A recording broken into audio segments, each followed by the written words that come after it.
Previously on Forgotten Gear Restoration. Not really. Good enough for rock and roll. Everything on 50%. Volume on 75%.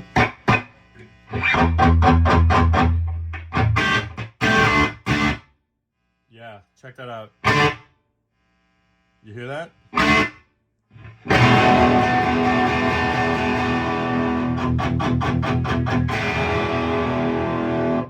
That's AC/DC.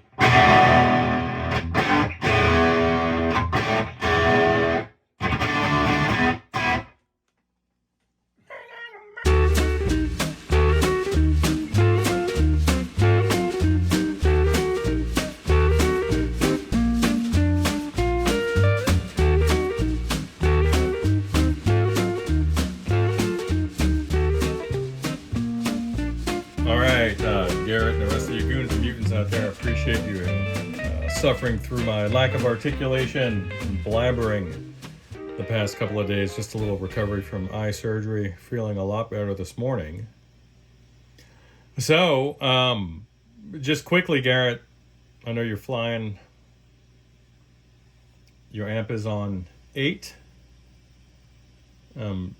Treble is on 3, bass is on 10, and we're on the bass channel. So actually, let me remove this AirPod here. Check it out.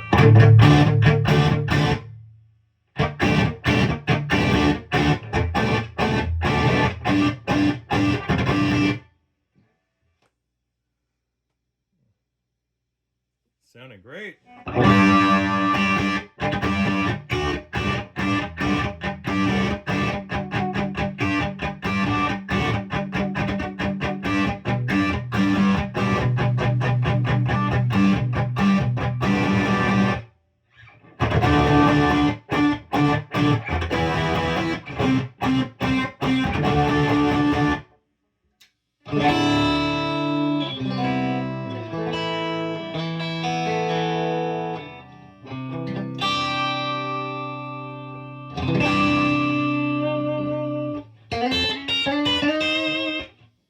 Yeah, like you said, there's treble that cannot be dialed out. Now, just from the factory, the tone controls on this particular channel for this particular model, they don't do much on this channel.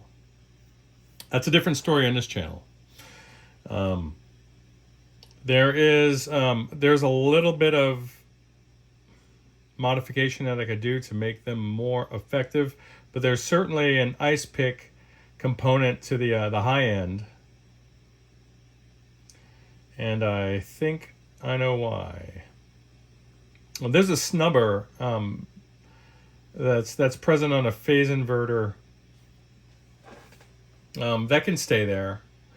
But there was one, and I might have my schematics jumbled up in my mind. There's one on the circuitry of the bass channel, and I think it's on the plate supply. So I could experiment with that. And then there's a bit of a one-wire mod for the bass control that'll make it a bit more effective. So, but the issue that she rolled in with is no longer an issue, and she sounded pretty darn good. Let's move over to the normal channel,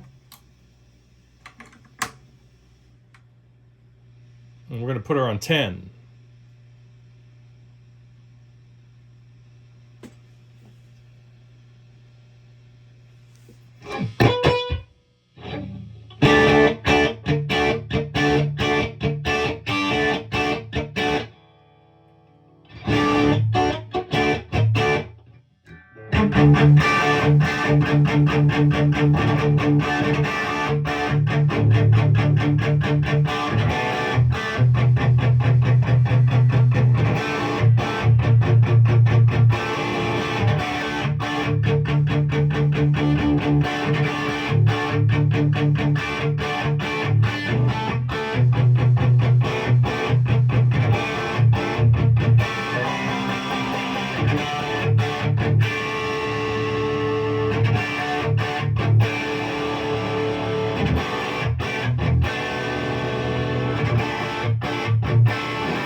Sounds glorious.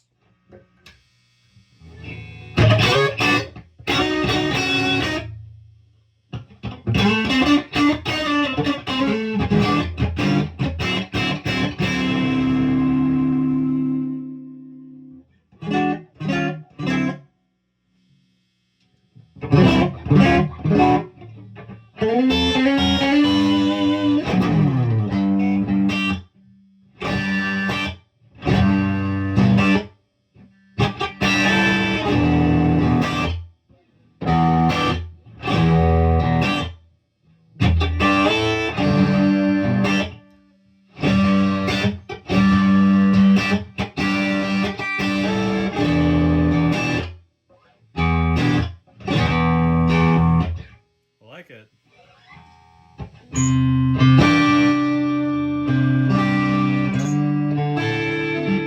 Uh-oh. Well, that's cranked to 10. Let's not get crazy.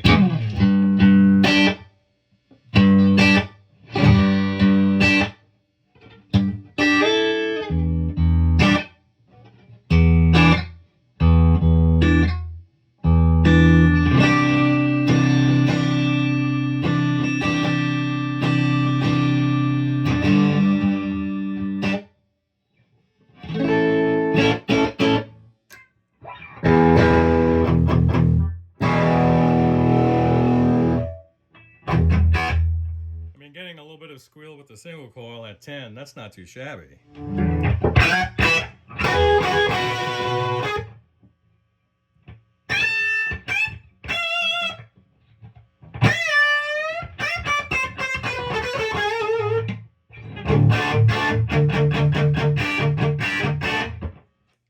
She sounds wonderful. So I can focus my attention on the rest of the amp now that I would say that everything from the phase inverter on through to the output is sorted out. Let me turn my attention to the bass channel and see if I can rein in this treble. Bye. All right, Lord Graga, and the rest of you goons and mutants out there. I got this book. I forgot I had this book. I got this book from Doug Hoffman. And if you guys have ever been to Hoffman Amps or el34.com, that's the guy. I got this from him. This is Gerald Weber's book. And it's good as a reference.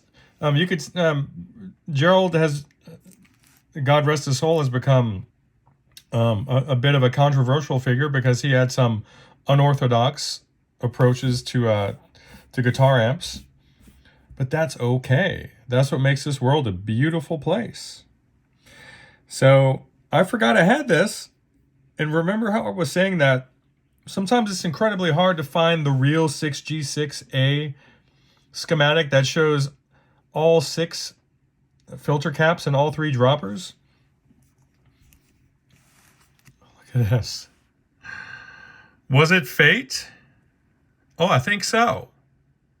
I think it was. And sorry for getting you a little seasick there, guys. I had marked this off. And this is, the dude signed it there. I just totally forgot that I had this. But I did make a bit of a bookmark in the schematic section. Here's the one. So let me see if this is even going to work for us. You can see this is it. We have, let's grab this guy. Let's see if this light's going to help us out any. Yeah, I suppose it does.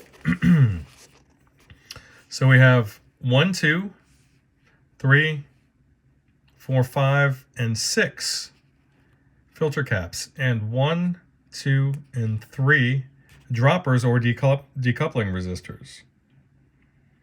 This is it. So Garagaman. This is what I was referring to with respect to that phase inverter. So let me get it centered. And this one takes up quite a bit of real estate because of the way they have the mixers set up.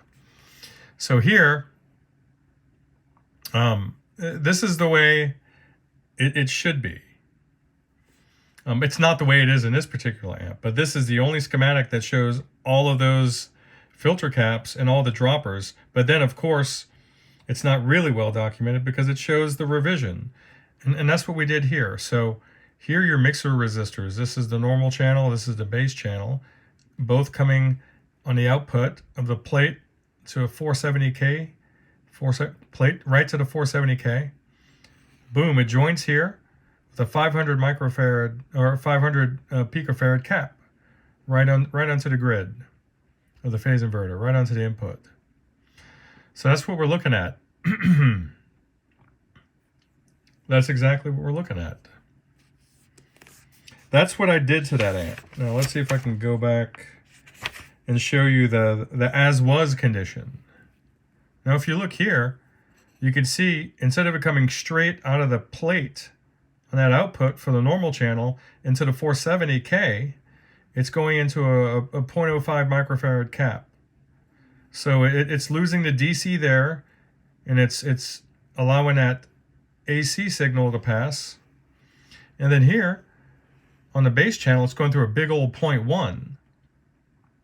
And then through the treble control, then through the 470 mixer, and then straight on into the grid of the phase inverter. So this was causing grid blocking. So what did I do? I just simply, this is a jumper on the board. I removed that jumper, and then I put a 500 picofarad cap there. That, and then I added grid stoppers on these, 1.5Ks. And that resolved the issue entirely. The amp sounds amazing now. And I don't know if I'm going to stick this part before or after, but you'll hear it on the same clip. So now what I'm dealing with is this guy here.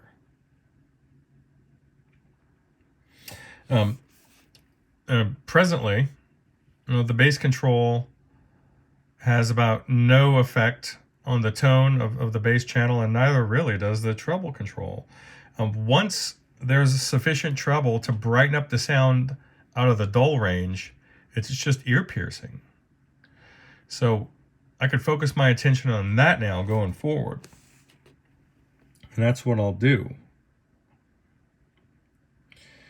So I would say stand by, and I'll come up with a solution. But for now, I'll just get this video up for your edification. And I hope you find this helpful, and I hope you didn't find my tone of voice to be laced with any sort of arrogance or impatience. It's just the way I type. It's just the way I express myself over text, and I could be a little dry that way. So hope this finds all you guys well out there. Bye.